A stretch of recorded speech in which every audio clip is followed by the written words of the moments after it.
Good morning, everyone. Good morning. Thank you so much for joining us today. It is a pleasure to have you. This is the CARES Act Readiness Program for small businesses. My name is Edgar Olivo. I am the program manager, and I will be your facilitator for today's session.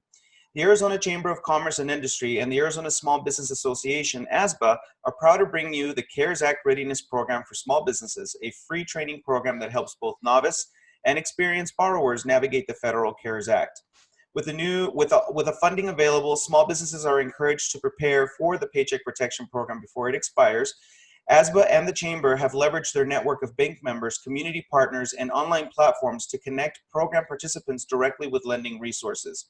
We are grateful to our partners from the U.S. Small Business Administration and Maricopa Small Business Development Center for supporting small businesses with this program, as well as Acronis CyberFit Financing and Lendio, who have created a platform to accelerate and streamline the process for eligible small businesses to access capital.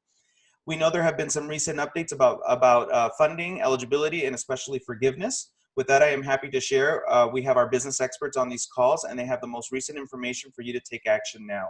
I will introduce them during our question and answer session, but before that, let's go ahead and review our agenda for today.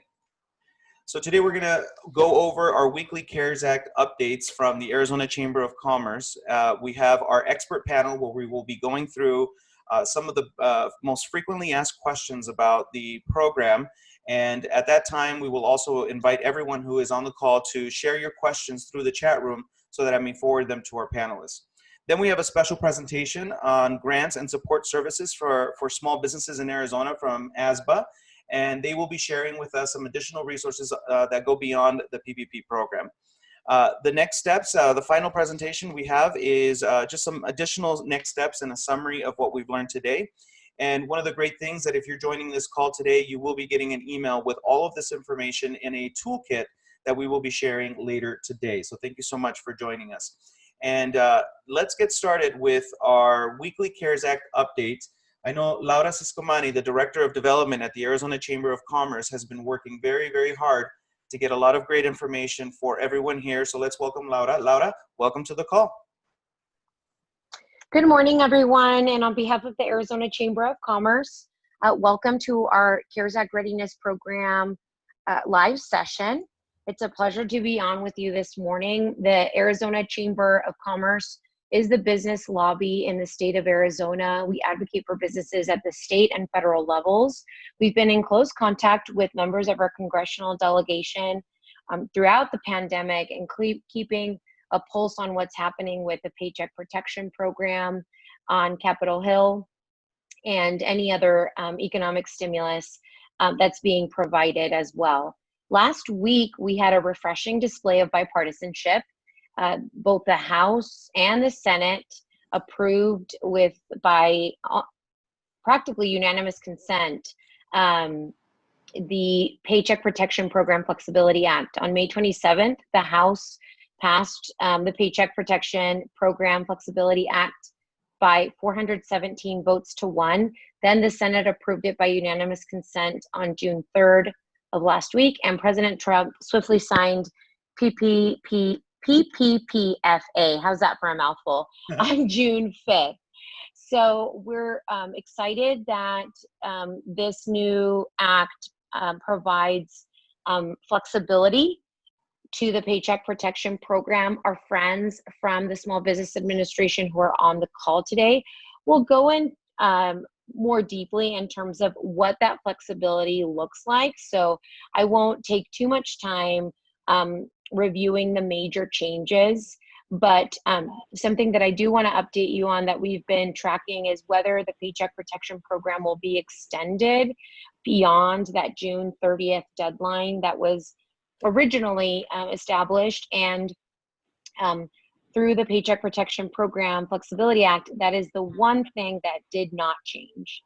And so I just want to give everyone a heads up that if you're on this call and you still haven't applied to PPP, there's still time to do so, but you only have until the end of this month, June 30th, to apply.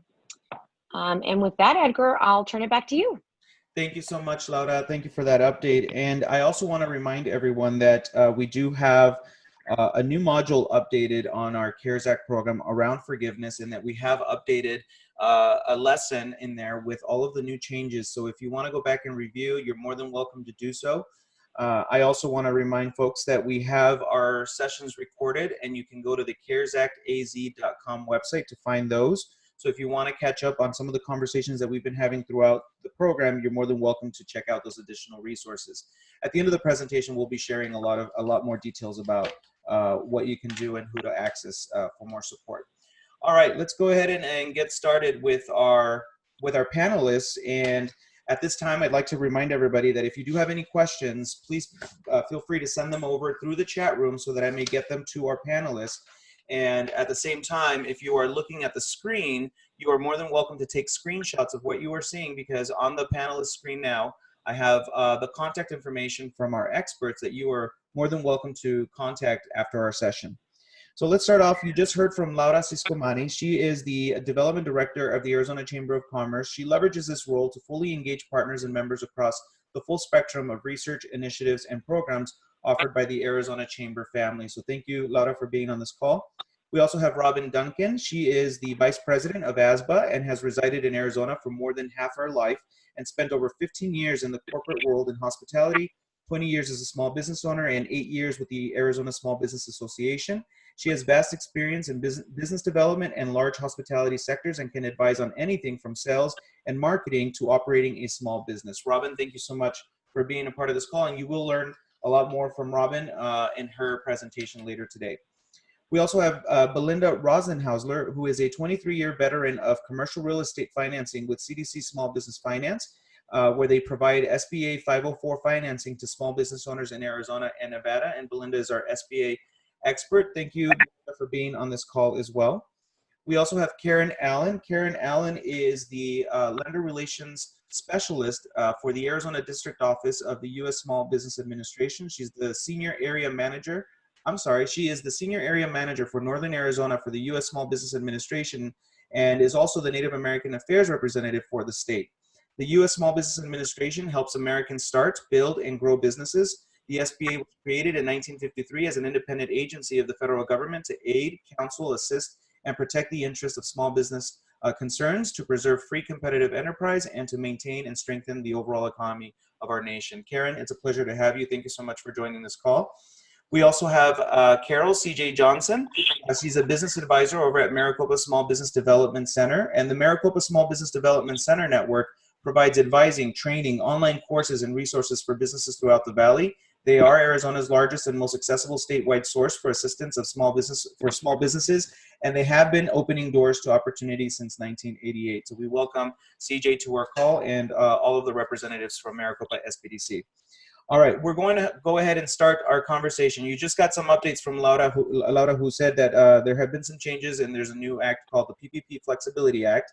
And we'll start off with Karen. I know, Karen, you've been also keeping up to date with everything that's going on, and there are some updates that you would like to share. So let's go ahead and open it up for Karen. Karen, welcome to the call. Good morning, and share with us what you know about the Ppp Flexibility Act. Good morning, Edgar. Thank you again for convening this forum so that we can get this important information out to the small business community. Yes, we do have a new act of Congress and law that came into effect as of last week called the Ppp Flexibility Act. And it's really feedback from the small business community that has made the Ppp forgiveness portion even easier to apply for and obtain for small business. So I provided to this forum the press release about the Ppp Flexibility Act, and I'll just go in some of the more important points. There's 7 high-level points. Sounds good. And guidance is being finalized right now through the United States Department of Treasury. There was some guidance posted on the website, but that is actually coming down and being further refined. So we ask for folks to sit tight until next week for the final guidance to come through. We received guidance this morning that further revisions would be made. So for the PPP Act, one of the things that we had heard and Congress and President Trump responded is that now, instead of 8 weeks for the covered period for loan forgiveness, it is now 24 weeks, which is a substantial change and a welcome change. So the period of time for loan forgiveness after the date of disbursement is now 24 weeks, and you'll track that in a way that makes it easier to apply for that loan forgiveness. So if borrowers have already obtained a PPP loan, they also retain the option, if they like, to use an 8-week period, as was the case in the first 2 tranches. But they may also use a 24-week. So that's that extra flexibility. Also, there had been a 75-25% split for the amount of proceeds that needed to be used for payroll costs. That has changed from 75-25 to 60-40. So now it is during a 24-week period, up to 60% of these requirements now need to be fulfilled, rather than an 8-week requirement at 75%. Again, extra flexibility. Now, if a borrower were to use less than 60% of the loan amount for payroll costs during the forgiveness period, they are still eligible for partial loan forgiveness, but at least 60% of the loan forgiveness amount needed to be used for payroll costs. So again, to get into the nitty-gritty, your lender will be providing you with these forms, but this is just high level to underscore some of the new flexibility. Also, in the event that the entirety of the PPP loan is not eligible for forgiveness, that for whatever reason the borrower uses the funds that way, instead of 1 year of maturity, now it is 5 years maturity for the PPP loans. So, and those are for on or after June 5th. So another point I would like to make is that June 30th, this month, is the last date on which a PPP loan application can be approved. So that is approval from the bank. So if any company is interested in getting a PPP, now that the new flexibility is out there, time is now of the essence, and they need to apply right away, because they'll need to apply and then be approved. It's not just, oh, I think I'll apply on the 30th of June. That's the approval date, the last date for approval. So in that case, because time is of the essence, we encourage you to take a hard second look, if you haven't done a PPP before, using our partners with the SBDCs or Women's Business Centers to determine how to put your loan package together and move forward with that application, if that's something you'd like to do, because the deadline is now 2 weeks away for approval. So anywhere between 5 to 10 days would be the application sort of process. Some lenders are much faster, some are slower, but the time to do it would be as soon as possible. So thank you for the opportunity to get information out about the Paycheck Protection Program Flexibility Act, and I'm open for questions later on in the session. Thank you. Thank you, Karen. Thank you for that wonderful update. I know there were also some updates that came out that the new application will be coming out very soon. So we'll be sharing that information with everyone as well and updating our module. I'd like to now turn it over to our friends over at Maricopa Small Business Development Center, CJ. CJ, thank you so much for being on this call. Could you tell us a little bit about how the SBDC is working with small business owners in terms of the PPP program and now the forgiveness component? Any insights that you could share with us? Well, as you just heard, the deadline is coming up really, really fast for getting it in and getting it approved. So at the SBDC, we have one-on-one counseling that we'll do virtually using Zoom and going over the client's financial information with them, making sure that what they are submitting up there with their application has everything taken care of as far as the amounts, that the averages have been correctly calculated. We're trying to go through all of the application as if we were the lender per se. And then that way when they get to the lender, it goes much quicker. And the other thing too is by us looking at it first, then if there is something overlooked or something misinput or something, we can catch it before it goes up there, hopefully. The one consistent thing that we've seen is that people that come to us at the last minute after they've already submitted their application and they're wondering what happened, it's a lot harder to catch up with that and try to fix things after the fact. So we really encourage people to come right away, and that way we can help expedite those processes. And because we have our resources and our partnerships with many, many lenders in the area, if your lender is not working with you well, or if they are, you feel like it's a delay, we can offer other alternative lenders in that if you want, but we really try to encourage you to stay with the lender you're working with instead of starting all over again. That's great advice. That's great advice. And before someone makes an appointment to get the support from the SBDC, what kind of documentation are you encouraging business owners to bring with them? Well, we want to see their financials as far as their payroll, what they've been paying out for the past 12 months, to get that average. And as it was already spoken, that there's a new application that's in the works because the calculations have changed just a little bit since now they've gone from the 8 weeks to the 24 weeks. So we expect those changes to impact the math on that as well. So when they bring their financial information to us, we can go over what qualified expenses they've incurred, what they expect to incur, and that way when their approval comes through, it's more accurate. Right, right. And CJ, do you know if lenders are still accepting the current application as it is right now? I know there was a business owner that I recently spoke with and said that just before they extended the deadline, he had submitted his paperwork, but there are folks who still think that they could submit under the 8-week period. Do you have any knowledge around banks still accepting the old application before the new one comes out? Well, that's the million-dollar question, unfortunately.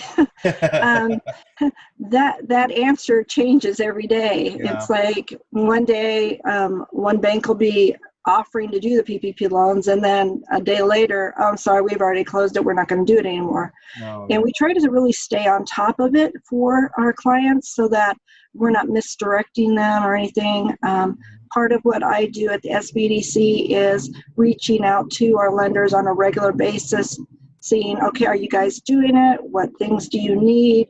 How can we help expedite? And so we really try to keep in touch with them, not just, the big banks, but all of our small community partner banks as well. Mm-hmm. Yeah, that's great. I appreciate the advocacy on behalf of the small business owner throughout this process. I'd like to switch it over also to Belinda to hear from Belinda about some of the resources that are available, lending resources available for small businesses beyond the PPP program. I know that the new flexibility of the 60-40 to spend it on payroll, but if there are other expenses that business owners need to cover during this period, Belinda, what resources do you have available that folks can reach out to through the SBA? Good morning, Edgar. Thank you for allowing CDC Small Business Finance to contribute to the panel. And there is still access to capital that is available. The SBA is still lending. We've got the Express program, the Community Advantage program. Those are mainly for working capital. We've got the 504 program, and that is for real estate. It's for equipment. So that's the real estate component. So there is still access to the capital. The business has to be currently in operation. We've got to have tax returns. We have to have the story of how the business will return, because right now through COVID, there are many businesses that are still operating. So we do have financials, and we're able to take into consideration the previous years of tax returns as potential debt repayment. Lenders have to be very creative today moving forward in underwriting a potential loan request. And it is very difficult to assist anyone that does not have an existing relationship with their bank. So I think one of those things to highlight here is a relationship that the business owners should have with their lender. That's an important tip, and I notice CJ is agreeing with that. So CJ, would you like to extend and share some of your thoughts around that as well? Yeah, the relationship with your banker is so critical. It really is. And patience is of the utmost. They're on the forefront of this whole thing as well, and they're inundated with so many loan requests that they're trying to process as fast as they can, and staying within compliance and making sure that, you know, they've dotted all their I's and crossed all their T's as well. And which to me, I come back to the SBDC, let us help prepare you for your lender. That's the best plan of attack, I can tell you, especially at this late moment. Right. We're getting calls every day from, you know, businesses that just want to get in and get done. And we just want them to, you know, do it the best way possible, as quickly as possible. Right. And how do folks go about setting up an appointment? Because now everything's done virtually, right, CJ? What is Correct. that process? If you go to our website, which is maricopa-sbdc.com, and it'll say request for counseling. You click on that, input some information, and then you go into our system and you're assigned a lead counselor. The great thing about the SBDC is that when you get a lead counselor, that is not your only person. It's just really your point of contact, your main person. But if they need assistance from any of the other team members in their specialties, export, or in my case, it's the financial piece of it, or IT, any of those, they bring us in. So technically you get the whole team. Right. So. Yep, it's a one-stop shop, and I really do appreciate that. That's wonderful. Karen, I know there's also been some updates also to the EIDLE program, and small business owners interested in the EIDLE program. Could you tell us an update about the EIDLE program and what businesses can qualify for that program still? Currently, the EIDLE, which stands for EIDL, Economic Injury Disaster Loan. That program is a program that is through the SBA itself rather than the PPP, which is through lenders. And that's currently open only to agricultural businesses. They're still taking applications. And we have about over 5 million applications, as I understand, for EIDLE currently. And those are all going to be in the processing stage as of next week. So we understand there has been a delay, and we really appreciate those bearing with us during these unprecedented times and the unprecedented demand. But those are all going into processing stage as of next week. And so disbursements have gone out this entire time and will continue to go out. But at this time, for new EIDLE applications, those are only available to agricultural business. That's great. Great update. And there is a contact information if folks are still pending or waiting to hear from their application. Do you have that phone number? And all of this information that Karen is sharing as well is going to be in the toolkit that we will be sending later today. But I'd love for Karen to share with us what contact information should folks be taking note of? For EIDL, for EIDL loan and advance, that would be directly to SBA. So the easiest way would be to send an email to disaster customer service at sba.gov. Again, disaster customer service at sba.gov, or you can also call the customer service line 800-659-2955. And they'll be able to help you and let you know status. As I said, many of my clients have already gotten both their PPP and their EIDL and are using them and are very grateful to have them. But again, those are being processed, and feel free to reach out. There are folks who do reach out to us at the district level where we work, and we are field employees. We're not actually in the loan shop, which is a different division within SBA, and we don't have access to those systems. We can't check status. So we would refer them back to the EIDL customer service line, and sometimes we call them ourselves to get some information about programs. So that's the best point of contact. Wonderful, wonderful. And there's so many emails we need to remember, huh, Karen? But this I know, sorry about that. Well, we'll have this information. Karen has graciously shared it with us, and we'll make sure to get it in your hands.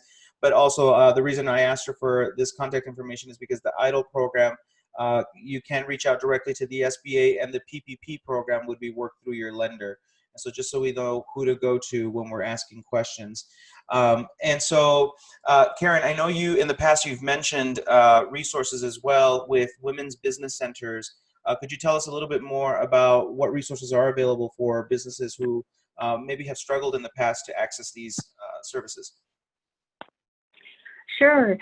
So the SBA has resource partners. SBDC, the Small Business Development Center, is one of our resource partners, as are WBC's Women Business Centers. And we have other partners such as Veteran Business Opportunity Centers. But the WBC in particular, as the SBDC, have received some additional funding through the CARES Act to assist small business and women. The WBCs are focused particularly on women-owned small business.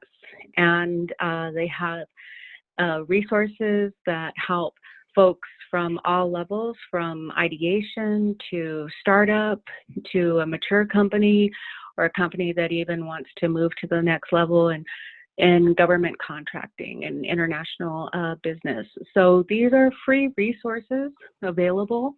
There's no fee, and they are extremely valuable. The folks who work there are experts in small business and helping folks, start up their company or continue to build resiliency after emerging from COVID-19. So either the SBDC and or WBC, we know folks that work with both, women-owned businesses that work not only with the WBC, but also the SBDC. So they avail themselves of the resources and really have a leg up when they do so.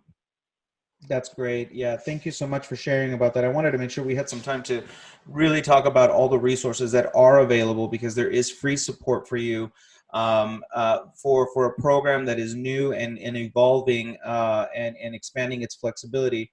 It is really important to seek out those experts who are keeping a close eye as to what the program entails and what the requirements are.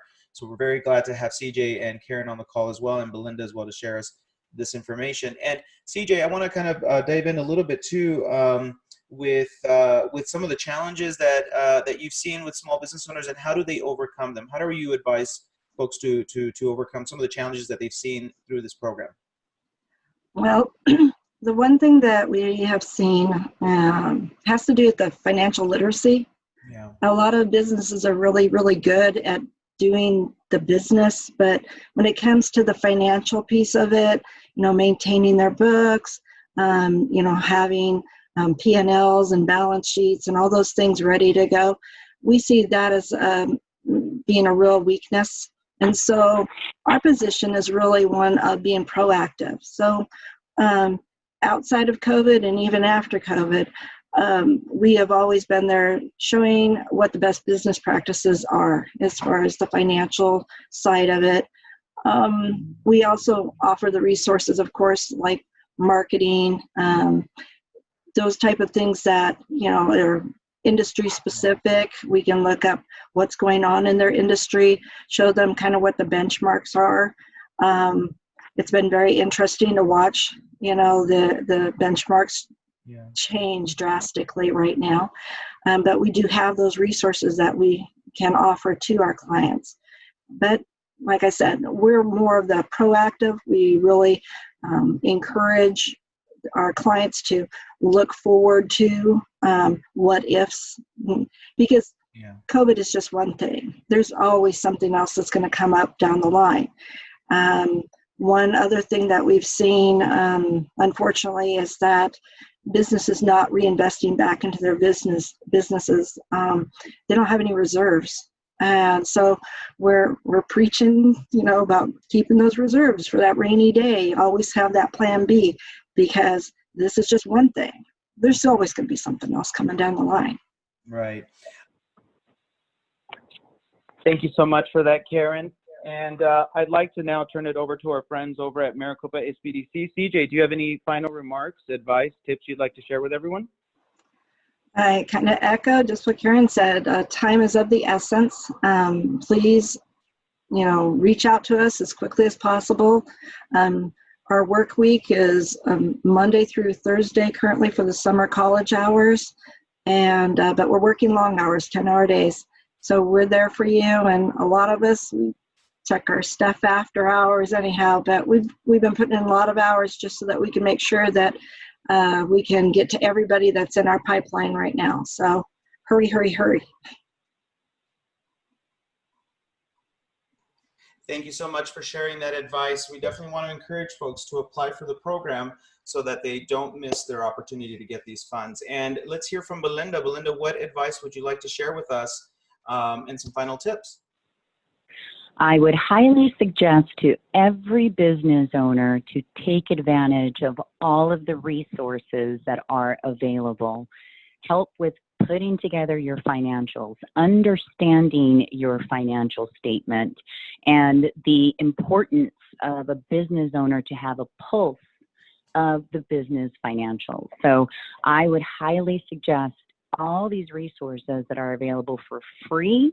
And I really hope that business owners reach out to all of us and ask us any question. If there's anything that we have, there's a whole community here to help the business community. We need our business to thrive and survive.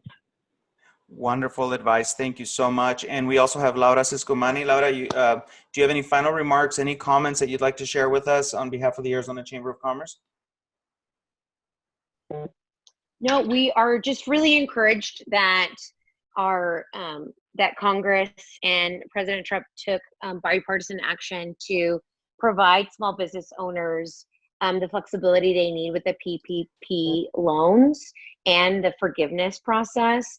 It shows that they're listening, because those changes, as Karen mentioned, are a result of the feedback they received from the small business community, from chambers of commerce across the nation, and associations like ASBA. So we're really encouraged by how nimble the program has been in such a short period of time. I think that must be considered, that the volume of loan applications that have been processed and the changes that have been applied in such a short period of time in an effort to provide flexibility to small businesses is really encouraging. Not perfect, but it's encouraging to see us come together in support of small businesses. And the Arizona Chamber will continue to rally for small businesses and to advocate on their behalf with our congressional delegation. Any questions that you may have on the advocacy side, I'm always available to answer any questions or to connect you with any of our congressional offices if you have any constituent services that you may need access to. Thank you, Laura, and that's a wonderful resource. Please reach out to Laura. I know they can help us get our voice heard, and because of the work that they've done and across the country as well, we've seen this take action. So this is wonderful. Thank you so much. And now let's hear from Robin. Robin, I'm going to give you more time. Normally, I would have you jump in our panel session, but I think you have some great resources that let's go ahead and jump into your presentation. And Robin Duncan, as I mentioned, she is the Vice President of ASBA. Take it away, Robin. Welcome to the call. Thank you, Edgar and panelists.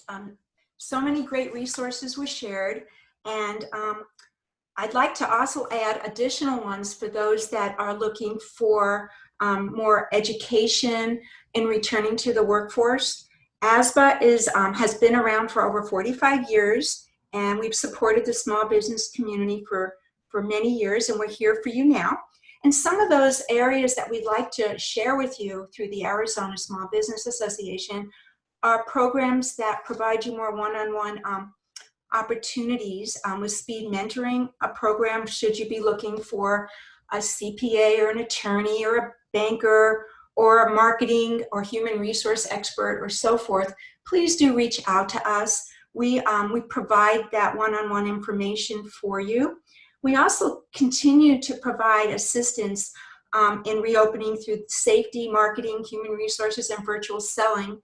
As mentioned, ASBA has partnered with the Arizona chapter of National Safety Council. And so we have programs that are available to you to when entering the workforce to keep your workforce safe. And this information will be available in the toolkit that ASBA does put out right after this session. So please look for all of that information there. I'd like to also mention through the Arizona Small Business Association and all of our partners that are here today, we really strongly partner together because there's power in numbers. So we're here for you, including one other partner that I'd like to also include and mention, the ACA, which is the Arizona Commerce Authority. And they have, they're here to work with the Arizona small business community as well. And they've asked us to share that they too have an ACA Small Business Boot Camp and Collective, which is available to you. This boot camp is available to provide daily touch points for business leaders and connect you as well to mentors, learning strategies, and to help you navigate during these uncertain times. I also thought if I could add one more thing too, there's an Arizona job training grant out there that's available for you. And the ACA houses a job training grant. Its mission is to help relieve the cost of providing quality training for new employees. And that's called the Rapid Employment Job Training Grant. And again, this supports you reimbursing the costs that are associated with training substantial number of new employees. There are specifics and details that we'll make sure that we share with you. And I'd also like to also mention too that there are, as all of the SBA and all of my our partners mentioned today, there are other grants out there. I know that the City of Phoenix has 3 unique funding opportunities that will be shared, and some of these funding opportunities offer grants up to $10,000 to local small businesses.